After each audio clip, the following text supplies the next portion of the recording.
thank you, Mrs. Pupik, as well. It's so great to see you. Thank you. Hi there, Alexandra, and there's Wendy. Ah, Oh, there it is, Wendy. At first I wasn't sure. Yeah, you looked kind of more like Mrs. Pupik for a moment there, is that but Laura? without the wig there, now I can recognize you and identify you for sure as Wendy. That's The me. wonderful actress who plays Mrs. Pupik in Casa Noir, our latest film. Yes, I want to talk a little bit about Casa Noir. Can you just give us the viewers a synopsis of the movie and the inspiration behind it? Yes, Casa Noir is a short film which is a parody and tribute to the iconic classic Casablanca, a famous movie from 1942, starring Humphrey Bogart and Ingrid Bergman. And it's one of my favorite films, and masterpiece. So I decided to do my own take on it, using Trillo and Suede as the main characters, the detective characters that I've developed and been using for more than 2 decades now. So I made it into a Trillo and Suede film, but keeping many of the plot points of Casablanca within this condensed version of it. Yeah, and a lot of selected viewers who gave feedback to the movie spoke about how you mixed old school New York with modern day issues that were arising in the world. How did you find a balance between the two as well as keeping the humor alive? Well, actually, in the effort to make things funny, to create a comedy, that's what I naturally do very often. I like to mix things up, mix universes up, and have things that are like out of context, things thrown in. I love sort of Twilight Zone-ish atmosphere. So if I'm writing something that's more serious, it would be more like the Twilight Zone traditional, which is a serious, intense, suspenseful kind of thing. But if I'm writing something comedy, which I do more often, comedic, then it's going to take on more of a comic flair to it. But it's still going to have this mixed up kind of stuff. I love the kind of confusion and breaking the fourth wall, that kind of thing. So I write that way naturally. Right. And then what was it like to shoot Casa Noir, especially during the pandemic? Well, all the shooting made had some challenges with COVID precautions and things, but it was a very welcome relief for me to be able to do something exciting and to get out there from all the quarantining and the worries in general, and do something which was kind of dream come true to make this film. It was based on a script I had written over 2 decades ago, my first Trillo and Suede feature film script, which I had not been able to find funding for in all those years. Very frustrating. But then last year, I finally decided that I'm just going to self-fund it, but I can't self-fund a feature film. But I will manage to self-fund with the help partially of a fundraising campaign, crowdfunding. But I'll get it funded if it's a short film. And that's what I was able to do. And Wendy, how did the role come about for you? How did you hear about this film? What was that process like? Well, Jonathan actually contacted me. We had worked before, and I jumped at the opportunity. I love working with Jonathan. It's an inspiration, and it is so fun. We have such fun on the set. And we were talking about COVID. One of the things that any project that I've done, and including with Jonathan, is all the COVID protocols have been met. So I felt comfortable on the set, and I think all the production crew as well as the actors felt that way as well. You can't lock yourself up forever, and as long as you take precaution, and I just really had such a good time. Yeah, well, it was great working with Wendy, and I was very glad that she was available because she mentioned that we worked before. We worked the previous year on season 2 of the web series, the Trillo and Suede web series, where she played Mrs. Lustig. And then, wait, did I make that mixed up? No, you were Mrs. Lustig, right? And then Correct. I switched you to Mrs. Pupik. So actually, a little change in identity. Mrs. Pupik. Right, for Casa Noir, because that's what the role required for that film. But she was a perfect Mrs. Lustig, and then became a perfect Mrs. Pupik. What a fun role to to play too. Did you channel anyone in your real life to play that role? How did you take that on? My family. That's so She actually is so much like a couple of my aunts. I felt like, did I go back in time here?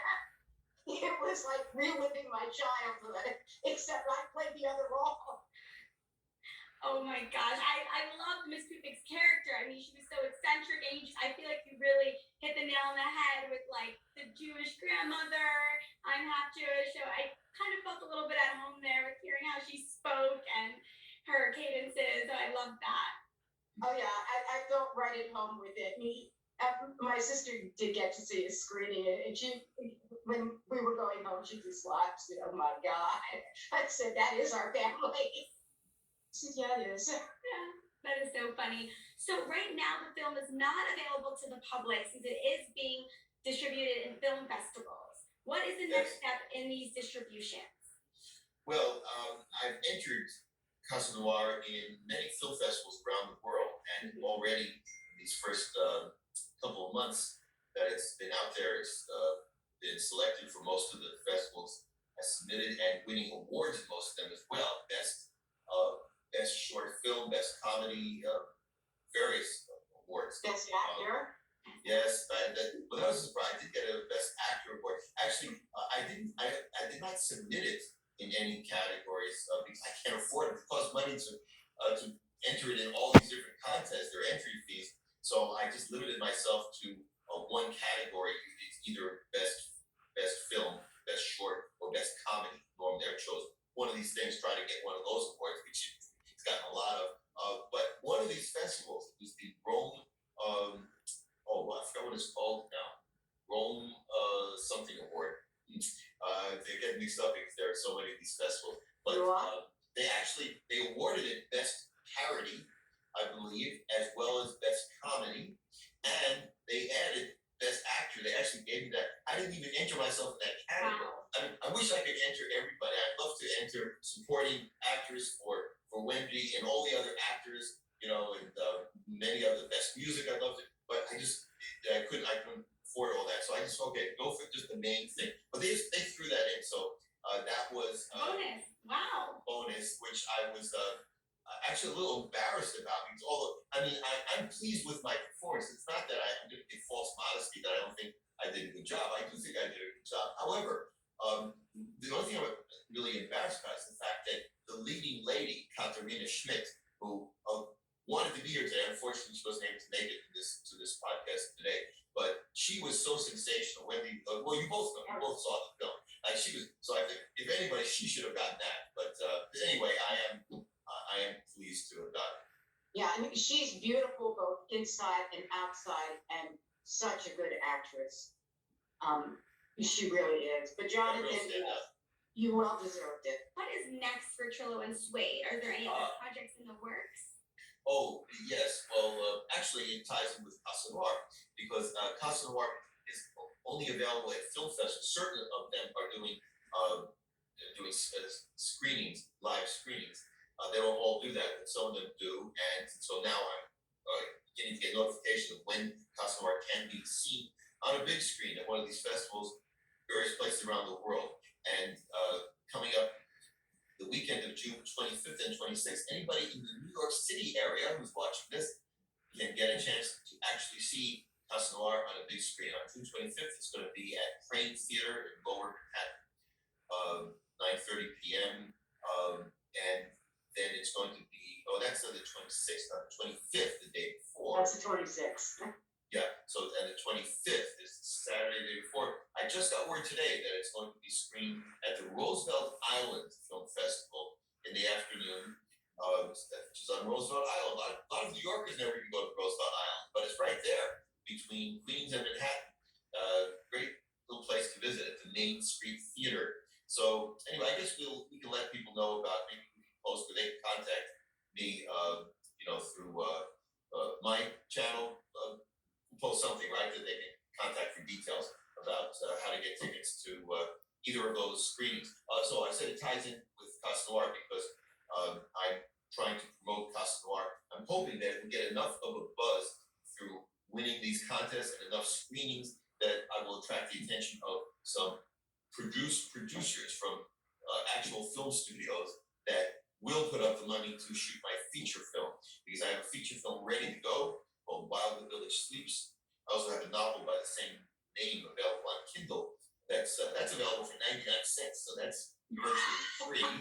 Anybody could download my novel and enjoy it. It's Trillo and Suede Murder Mystery. Anyway, but the feature film is what I'm really eager to produce. So I'm hoping to be able to attract funding. It needs more of a budget than just crowdfunding.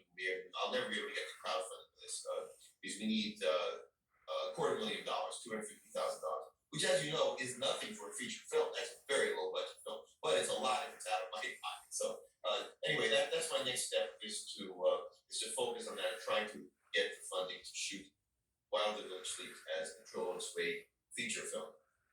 And Wendy, can you share with the viewers what you have in the works? Any projects coming up? Anything you're working on now?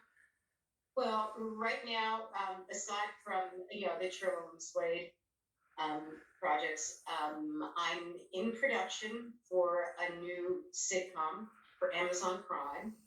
Which will start airing sometime in September. I don't know the specific dates. It's called Narcissists of NYC. Oh my And god! it is hysterical. Even that title alone, my mind is running wild. It sounds I know, like a very good one. So let's see how it goes. Well, we're there'll be 10 episodes for or 12 episodes for the first season. 12 episodes. Ooh, so exciting! So yeah, I'm extremely excited about it. And I'm also in production for another film that is called Frank and Edna Take on Le Mans. It is a fundraiser for cancer. We filmed it during the late summer, early fall. They decided they needed more comedy in it because it's a very heavy subject. Mhm. And I'm the comedy relief. So they're having like 6 more scenes. And that's also a negotiation with Amazon Prime, a couple of other stations. Okay. So we'll see how that goes. Stay tuned on that We should be one. done with that by the beginning of July. Oh,